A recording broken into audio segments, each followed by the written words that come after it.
بنسوق ازاي؟ اول حاجه بندرس المنتج، بندرس السوق بتاعه، بيتارجت مين، المنتج ده هنحتاج نوديه لدول شكلها ايه تتناسب مع المنتج ده، سواء لو هنتكلم في التصدير، لو بنتكلم في البي تو سي اللي هو في السوق المحلي.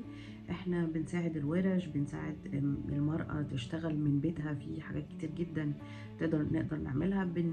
بنعمل لها دعم فني، يعني بنقول لها الماركت محتاج ايه، عدلي في المنتج ده، لان هو ده اللي السوق محتاجه سواء جوه مصر او بره مصر.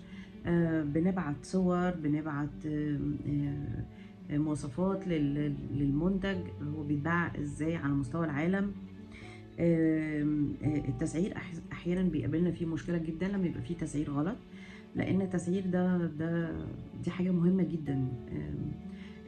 بتحسب الاهلاك ازاي، بتحمله ازاي، لان sometimes لما بتيجي تحسب الاهلاك غلط بيرفع السعر، فبيخليك مش عارف تنافس عالميا، في حين ان انت يعني ده بند من البنود يعني. يعني في مره، مش عايزه اقول اسم المنتج يعني، بس لقيناه انه بيحمل اهلاك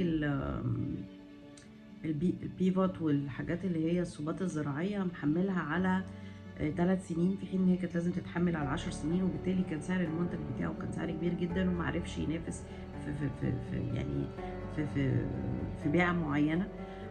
احنا بنعمل دورنا في التسويق، لكن ممكن يقف في التسعير. لما ظبط التسعير بتاعه عرف يبيع. فاحنا بنبقى يعني فكرة التصدير دي مش لما بيحط المنتج بتاعه على المنصة مرجانة كل بكرة هيصدر، إلا إذا كان هو مصدر وفاهم.